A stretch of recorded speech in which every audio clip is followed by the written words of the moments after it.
ಅಲ್ಲಿ ಅಂದ್ರ ನೀರಿನ ಅಭಾವ ಬಹಳ ಇರ್ತಿತ್ತು. ಮಳಿ ನೀರ್ ಬಂದಾಗ ಸ್ಟೋರ್ ಮಾಡಿ ನೀರಿನ ಸುರಂಗ ಮಾರ್ಗದ ಮುಖಾಂತರ ಸುರಂಗ ಬಾವಡಿಯಿಂದ ಇಬ್ರಾಹಿಂ ರೋಜದಿಂದ ಒಂದು ಇಷ್ಟೇ ಒಂದು ಗೋಪುರ ಐತಿ, ಅಲ್ಲಿ ಬಂದು ಹಿಂಡ್ ಆಗ್ತಿತ್ತು. ಮಿನಿಮಮ್ 50 ರಿಂದ 60 ಫೀಟ್ ಗುಮ್ಮಿಗದ.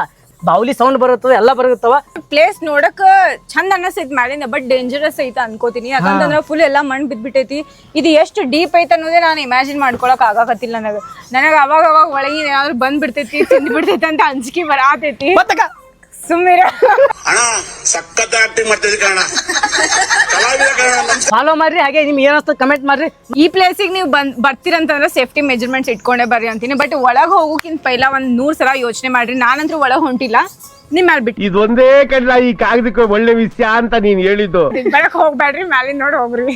ಇದರದ ಫುಲ್ ವಿಡಿಯೋ ನಾವ ಯೂಟ್ಯೂब ಚಾನಲ್ ಹಾಕಿವಿ. ಆಕಾಶ್ ಶಿವಾನಂದಿ मैं वीडियो पसंद आई तो लाइक मारो यार, मुझे नहीं पता, मुझे 2 मिलियन लाइक्स चाहिए, कैसे ना कैसे करके मुझे चाहिए इतना।